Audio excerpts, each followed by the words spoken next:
Olá pessoal, eu me chamo Marcos e esse é o canal Questione os Fatos. Aqui neste canal vamos comentar acontecimentos do Brasil e do mundo. Vamos pensar.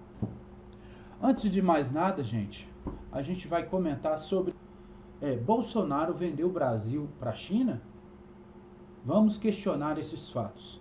Mas antes de começar esse assunto, se você não é inscrito no canal, assine aí, ative o sininho para receber as notificações e se gostar do vídeo, compartilhe, ok? Beleza, então vamos para o vídeo. A questão é o seguinte, vou mostrar aqui um trecho, que eu estive passeando pela internet e vi esse trecho de uma reportagem do Jair Bolsonaro sobre a questão da atuação da China no Brasil. Já teve diversos vídeos relacionados a isso e tal, mas eu quero pegar uma ênfase nova com relação à estratégia que veio tomando. Mas vamos lá ao vídeo do Bolsonaro. Vamos falar sobre a questão da China no Brasil, então. Qual é o problema? A grande máxima, a China não está comprando no Brasil, ela está comprando o Brasil. Mas o Brasil não está à venda mesmo? Olha só, você não está privatizando as estatais brasileiras, você está estatizando para os chineses. E olha só, agora se discute em Brasília, toque de caixa, um projeto onde se abre o comércio para a entrada de engenheiros aqui no mercado de trabalho do Brasil, mesmo tendo aí dezenas de milhares de engenheiros desempregados. Engenheiros e empresas e construtoras estrangeiras. Exatamente, tudo isso está vindo aqui para o Brasil. Ou seja, o nosso trabalho no futuro brasileiro, até você formado, vai ser exercer funções modestas na empresa. Como, por exemplo, lá, fazer uma faxina, botar o lixo na rua. O senhor acha que o brasileiro vai ficar relegado ao segundo plano em relação aos estrangeiros que poderão vir trabalhar aqui? Com toda certeza, com toda certeza. A China está comprando nosso subsolo. Mas o subsolo nem está à venda? Está sim, por concessão. Niquelândia já é da China. Catalão, que tem o nióbio, também está praticamente acertado com a China. A China explora o rejeito que é a magnetita de uma mineradora em Cajati, aqui no Vale do Ribeira. A China, eu não tenho como comprovar essa agora, mas pelo que eu levantei, em parte decide aí a ampliação de reservas indígenas em Miracatu, aqui do lado, que dizem que é a área mais pobre de São Paulo, no Vale do Ribeira. Não é não. É uma das áreas mais ricas no subsolo. Por isso, essas demarcações de terras indígenas, por isso a ampliação de áreas de proteção ambiental, por isso a indústria da questão dos quilombolas no Vale do Ribeira também, é isso que está acontecendo. Pois é, pessoal, vocês viram aí que as próprias palavras do nosso presidente, Jair Bolsonaro, o país foi praticamente vendido para a China. Agora, essa questão a gente tem que olhar da seguinte maneira. A pergunta é, por que um partido de direita, centro, que no seu decorrer da sua campanha repudiou o PT, bateu demais no PT, porque era um partido comunista, que vai transformar o nosso país em Cuba e não sei o que lá mais. Não estou aqui defendendo o Partido dos Trabalhadores. Não é isso. Eu estou querendo que vocês questionem o porquê Jair Bolsonaro, depois de ele ter tomado a presidência, ele continuou os processos de aquisição da China aqui no Brasil. E aí eu vou mostrar para vocês que isso não quer dizer que começou com Bolsonaro, porque o título aí, o tema, Bolsonaro vendeu o Brasil para a China? Não, ele não vendeu o Brasil para a China. Na verdade, foi um processo começado lá atrás com o FHC, fazendo alguns acordos bilaterais. Depois veio o Lula e começou de aliança com o país. Vou mostrar para vocês aí o vídeo. Apesar das alterações na programação, o cronograma de reuniões foi mantido. O líder chinês Hu Jintao se encontrou com o presidente Lula e tiveram uma reunião de trabalho, onde discutiram assuntos bilaterais. Depois, numa cerimônia, assinaram acordos de cooperação nas áreas cultural, de agricultura e digital. Por fim, foi instalado um grupo de trabalho de proteção intelectual contra a pirataria. Pois é, vocês viram aí agora nessa reportagem que Lula fechou alguns acordos, certo? E aí eu vou comentar mais um pouquinho para frente sobre esses acordos, tá? Daqui a pouco, mas acordos comerciais, Tito, entregando as nossas riquezas, entregando as nossas produções, as nossas siderúrgicas, né, para as mãos dos chineses. Isso começou com Lula. Ah, mas é porque é um país comunista e o Lula também é um partido comunista. Não, beleza, vamos seguir por essa linha mesmo aí, ok? Ou seja, devido às suas ideologias, né, comunista, se uniram com o país da China e começaram a entregar, a vender as nossas riquezas para o país da China. Veja agora a próxima reportagem, que aí já não era mais o Lula, agora já é a Dilma como presidente. Mas como vocês podem ver, é uma reunião muito importante nas nossas relações Brasil e China. Ela trouxe uma série de características novas.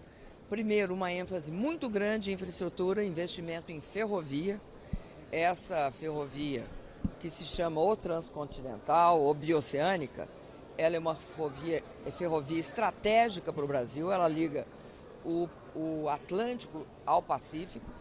Outra questão que é muito importante é esse fundo feito entre o maior banco chinês, que é o ICBC, que a tradução é Banco Industrial e de Comércio da China, com a Caixa Econômica, com um fundo de 50 bilhões muito importante esse fundo.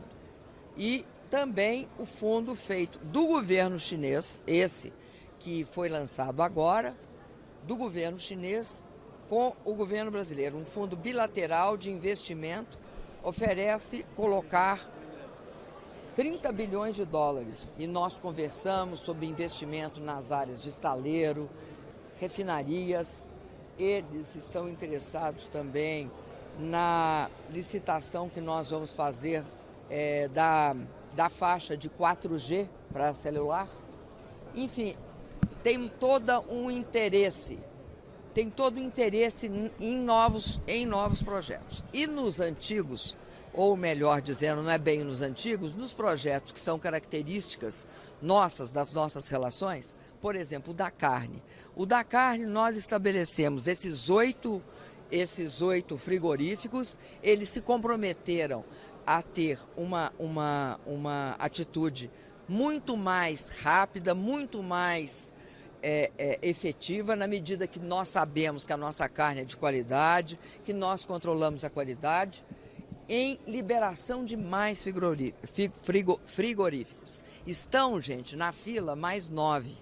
Nesta questão, entre o governo chinês, entre as autoridades chinesas e as autoridades sanitárias brasileiras e o Ministério da Agricultura. Muito obrigada, gente. Pois é, vocês viram aí que ela falou, enfatizou a questão dos frigoríficos.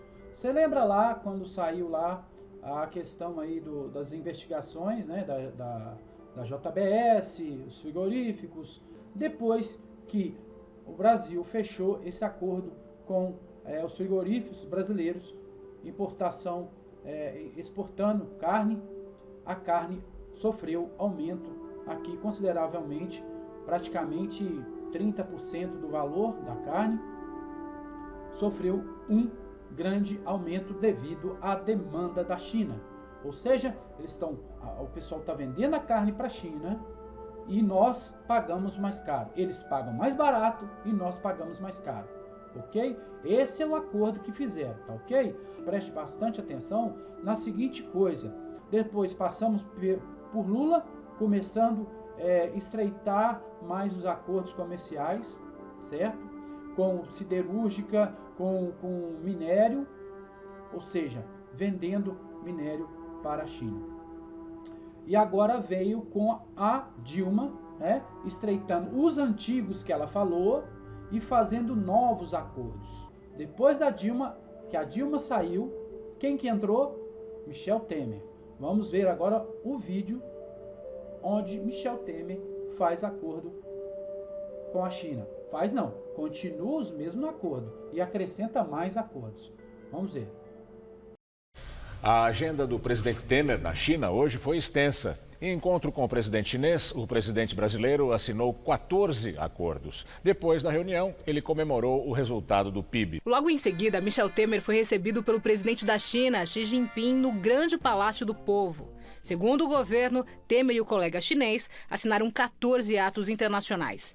Uma parte de acordos bilaterais entre os dois países e outra de acordos privados, que devem gerar negócios e investimentos no Brasil. Entre as parcerias internacionais fechadas com o governo chinês está o licenciamento da fase 2 da usina de Belo Monte. Qualquer alteração no fluxo das águas da Volta Grande afeta diversos processos ecológicos e sociais interdependentes. E a usina hidrelétrica de Belo Monte foi construída bem ali.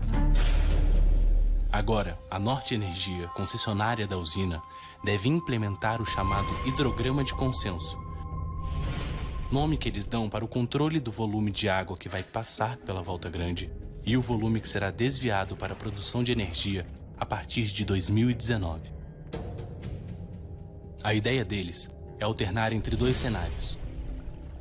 O Hidrograma B, que prevê pouca água passando pela Volta Grande durante um ano, e o Hidrograma A, com pouquíssima água para a região no ano seguinte. O IBAMA propõe testar as consequências disso por 6 anos, monitorando o que acontece com os peixes, as tracajás, as florestas, a qualidade da água e as pessoas. Mas quem faz o monitoramento é a própria Norte Energia, para quem cada metro cúbico de água desviada representa mais lucro.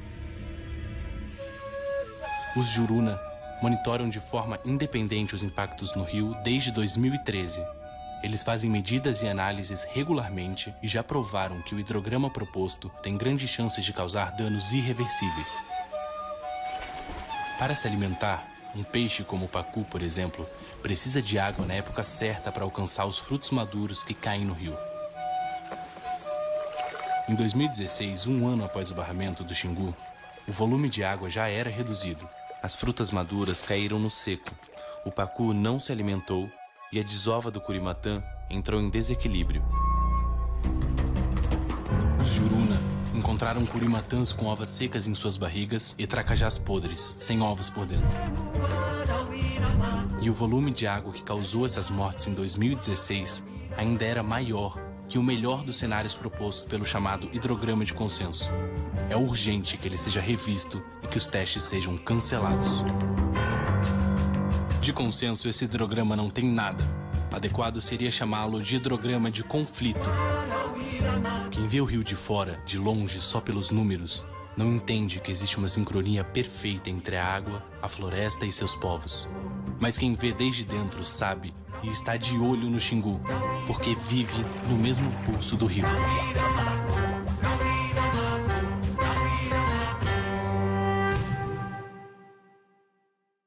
E acordos para a finalização de vistos de turismo e de negócios entre os dois países.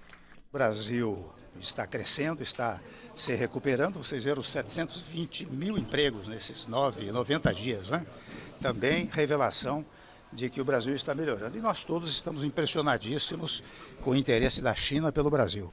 Amanhã, Temer se encontra com empresários num seminário onde ele deve apresentar o plano de concessão e privatização. São 57 projetos.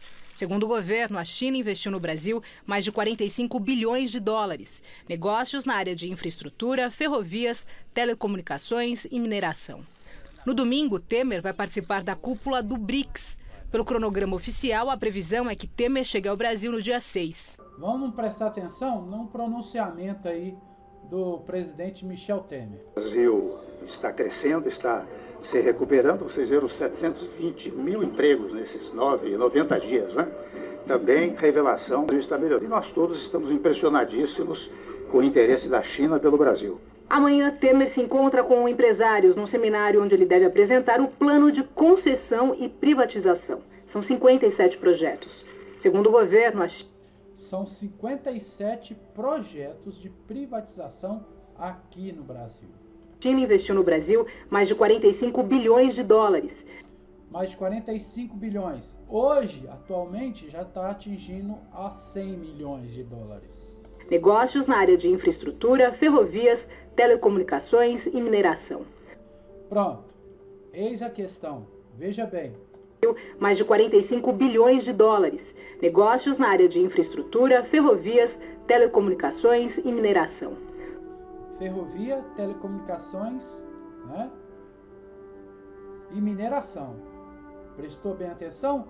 Viu lá atrás, lá com a Dilma, ela estava fazendo, começando o acordo para fazer a tal ferrovia transoceânica, ok? Agora nós estamos num governo que não é comunista. Nós estamos num governo que é do PMDB, que historicamente sempre vinha fazendo acordos com o FMI, né, com o Banco Mundial, com os Estados Unidos, com a Europa, e agora, não só agora, porque muitas pessoas falam da seguinte maneira: o país é um país rico, nosso Brasil é um país rico, e de fato é rico, mas que os comunistas, desde o PT, começou a vender o Brasil para os comunistas. Beleza, ok. Nós vimos lá atrás mesmo que começou com Lula, mas foi feito com Lula, depois com a Dilma, né? E trazendo isso tudo, um grande avanço nessas negociações, ao ponto de chegar nesses acordos atuais agora, né? Mas, Marcos, tudo bem, até aí tudo bem, beleza. Mas aí, mais para frente um pouquinho, vocês vão entender o meu questionamento, o porquê que os governos atuais estão agindo da mesma forma. Ou seja, não importa se é PT, não importa se é PMDB, PSDB, qualquer outro partido. O que eu quero mostrar para vocês é que quem tem dinheiro é que banca e continua a política. Ou seja, a política no Brasil, ela não existe. Nós, como nação brasileira, nós somos explorados. Os portugueses aqui no Brasil, quando deu o título de descobrimento, eles vinham, escravizavam o povo, os índios, né? Escravizavam os índios e ainda roubavam os nossos recursos naturais. Isso acontecia há 1500 anos e agora está acontecendo, sempre aconteceu, né? Só que agora está acontecendo com mais veemência, com mais presença da segunda maior potência do mundo, que é a China, ok? Então, vamos continuar aqui. Em visita à China, o presidente Jair Bolsonaro jantou com o presidente Xi Jinping. Durante o encontro, 8 protocolos nas áreas de infraestrutura, agropecuária, energia e educação foram assinados. O presidente participou da abertura do seminário que celebrou os 45 anos de relações comerciais entre os dois países. 400 empresários chineses ouviram Jair Bolsonaro resumir o panorama econômico do país. A nossa taxa de juros chegou a um nível nunca tão visto em todo o seu tempo, 5,5% ao ano. E a previsão é passar para 4,5% até o final do ano. Nossa inflação está abaixo da meta, uma prova que ela foi definitivamente domada. Isso traz previsibilidade e confiança e a certeza naqueles que querem investir no Brasil. Aos jornalistas, Bolsonaro também falou sobre assuntos internos. Defendeu um projeto que o governo deve apresentar ao Congresso para favorecer a criação de empregos. E o que o Paulo Guedes quer, juntamente com o Rogério Marinho, uma maneira de estimular o mercado de trabalho para o jovem, que até 29 anos, também com essa idade já era capitão e pai de 3 filhos, né? Mas botaram na Constituição isso aí. E também quem tem mais de 55 anos de idade. Nos encontros desta sexta-feira, Jair Bolsonaro reforçou o convite para empresários chineses investirem no país. Agricultura, exploração de gás e petróleo, obras de infraestrutura foram citadas pelo presidente como algumas das principais oportunidades de negócios entre chineses e brasileiros. No último compromisso do dia, Bolsonaro se reuniu com o presidente Xi Jinping. e confirmou a isenção de visto de negócios e turismo para os chineses entrarem no Brasil, uma forma, segundo ele, de incentivar as relações entre as duas nações. Pronto, aí ó, tá aí na tela aí para vocês verem o seguinte, essa ferrovia, ela vai sair do porto do Rio de Janeiro e vai passar por Rio de Janeiro, Minas Gerais, Goiás, Mato Grosso do Sul e Roraima. E vai sair lá no Peru, no porto, certo? Aqui ó, no Oceano Pacífico. Vai sair do Oceano Atlântico, atravessando para o Oceano Pacífico. Outro slide aqui é o seguinte, preste bem atenção. Entre os dois oceanos, a proposta de ligar o Atlântico ao Pacífico, né? Olha só para você aqui, ó. Preste bem atenção nessas áreas aqui, ó. Nesta área aqui embaixo, ok? Vou pegar aqui, ó. Ferrovia Norte-Sul, tá? E cá em cima, na Bacarena, no Paraná. E aqui embaixo, no Rio Grande do Sul. Preste bem atenção nessas áreas aqui, ó. Nesta área aqui, que eu estou mostrando, ok? E nesta área em cima aqui. Aqui é a ferrovia, ok? Preste bem atenção nesse mapa aqui. Agora eu vou mostrar para você uma reportagem, tá? Relacionada a MP 756, tá? Que ela estava sendo já votada no Congresso na época do Temer lá, mais ou menos, tá bem? Vou mostrar para vocês, ok? Preste bem atenção. Bom dia, Jacene, bom dia a todos que nos acompanham até essa hora da madrugada. De fato, foram duas medidas provisórias. Vamos começar pelo começo, passar pelo meio e chegar até o final. Vamos começar então pela 756 de 2016. O importante aí, no caso das duas medidas provisórias, é a gente lembrar da palavra Jamanchim. Jamanchim faz referência a um parque, é uma floresta lá no Pará. É disso que as duas medidas provisórias tratam. Vamos começar pela 756? A 756 trata da Floresta Nacional do Jamanchim. Só para a gente ter uma ideia da dimensão do que a gente está falando aí, a Floresta Nacional do Jamanchim tem 1,3 milhão de hectares. Só para uma comparação, a Bélgica, o país inteiro, Bélgica, tem 3 milhões de hectares. Só a Floresta do Jamanchim tem 1,3 milhão de hectares. Ou seja, é uma área imensa, super extensa. E, para além disso, a medida provisória também acabou tratando do Parque Nacional de São Joaquim, lá em Santa Catarina. Eu preparei um VT para explicar um pouco do que foi essa discussão. Vamos ver. A faixa dá o recado. O tema do dia é meio ambiente e também economia. O texto da medida provisória altera os limites da Floresta Nacional do Jamanchim, no Pará. Além disso, emendas apresentadas incluíram mudanças em outra unidade de preservação, o Parque Nacional de São Joaquim, em Santa Catarina.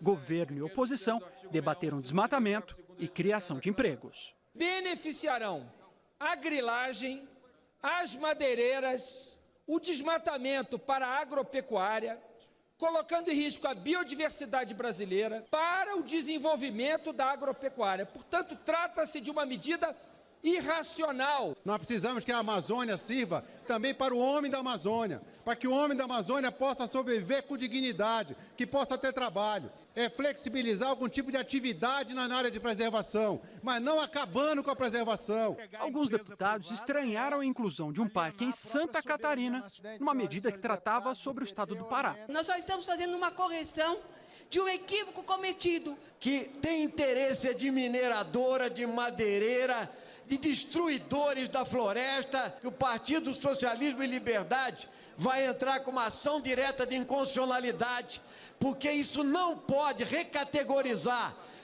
esse tipo de parque do Sistema Nacional de Unidade de Conservação, não pode ser feito por medida provisória. Pois é, logo depois da aprovação da medida provisória 756, a gente foi para a medida provisória 758. Essa medida provisória mexe com o Parque Nacional do Jamanchim, como a gente já vinha dizendo anteriormente, e também com a APA de Tapajós. A expectativa inicial era de abrir uma margem à volta da BR-163 para se construir uma ferrovia, a assim chamada ferro-grão, com dinheiro privado. Nós também separamos um pouco dessa discussão para vocês entenderem mais ou menos onde ela se construiu. Vai na contramão do cuidado ambiental com o qual toda a humanidade tem que se preocupar. Mas o governo do privatismo máximo, do Estado mínimo, da negociata, da compra de voto, ele não tem essa sensibilidade, o interesse econômico de grandes grupos acima de tudo. É extremamente importante para o Brasil que a gente possa implementar infraestrutura logística no país, principalmente para escoar a grande produção desse país, a produção agrícola. Nós precisamos trazer competitividade aos produtores brasileiros, a esse país, para que a gente possa assim gerar emprego e oportunidade para a nossa gente. Pois é, o texto principal foi aprovado e também foram aprovados alguns destaques. Com isto, saiu do texto um aumento da área do Parque Nacional do Jamanchim, que, de acordo com a justificativa, nesse aumento que seria feito, haveria área de mineração. Portanto, esse aumento não foi feito. Também saiu a possibilidade de desapropriação de algumas áreas ali registradas. E acabou entrando a criação da APA Rio Branco, que exclui uma parte do Parque Nacional do Jamanchim. Mas veja bem quais são os investimentos que lá atrás os outros governos e o governo atual vêm fazendo progressivamente para chegar na construção da ferrovia, ok? Vocês estão conseguindo entender aí? Não é uma questão de governo, não é uma questão de boa vontade do povo brasileiro, é uma questão de dinheiro, poder e aquisição de terras produtivas nacionais para essas pessoas, e no caso o país chinês, pôr a mão, né? Pôr a mão, já pôs em grande parte do Brasil, vou mostrar aqui, nas produções de quê? Transporte é a ferrovia, infraestrutura de logística, de transportar o quê? Transportar a produção de minério, a produção de carne bovina. Aí depois vem a questão da tecnologia também, que é a questão de geração de energia elétrica, ok? Isso aí vocês estão vendo. Não é questão de governo, não importa. O próximo governo que vai vir, ele vai continuar com esse processo aí. Ele vai continuar e não tem como parar, porque o Brasil praticamente já está na mão dos chineses. Agora, aí é um progresso brasileiro? É para dar oportunidade para o povo brasileiro? Ah, mas isso pode até dar uma questão de benefícios para empresários brasileiros que estão ligados com a China. E as pessoas, os moradores que estão ali, lá que moram nessas regiões, os índios que estão sendo muito afetados com essa questão aí, né, da agricultura. Tá aí. Esse aí é o mapa atual, tá? Atual do Brasil, dos principais destinos das exportações, ou seja, tudo que o Brasil está produzindo, né, com as empresas que os chineses compraram, é isso aí, ó. Olha para você ver, tudo que está em vermelho é o investimento que a China fez no Brasil e está ganhando. Aí, ó, China comprando, ok? O volume de investimento no Brasil vem crescendo ano a ano. Aqui são os locais onde as empresas estão sediadas.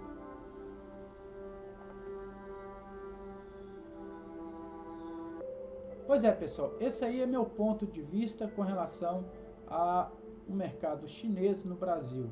Vocês questionem, ok? Então, se você gostou do vídeo, deixe um like, compartilhe. Pois bem, pessoal, este foi o meu parecer com relação à minha pesquisa e o meu questionamento à conduta do Brasil. E a conclusão é: nós não somos soberanos. Não é agora não, já tem bastante tempo. Nós deixamos de ser soberanos. Hoje nós somos colonizados pela China. A China já está mandando no Brasil. A questão toda é aquela questão que o Bolsonaro falou. Ou seja, o nosso trabalho no futuro brasileiro, até você formado, vai ser exercer funções modestas na empresa. Como, por exemplo, lá, fazer uma faxina, botar o lixo na rua. O senhor acha que o brasileiro vai ficar relegado ao segundo plano em relação aos estrangeiros que poderão vir trabalhar aqui? Com toda certeza, com toda certeza. A China está comprando nosso subsolo. Essa é a realidade que o Brasil vai virar. Isso segundo a palavra do nosso presidente. Então fica aí, um abraço para todos. Se gostou, dá aquele joinha, compartilhe para ajudar o vídeo. Um abraço e até o próximo, se Deus quiser.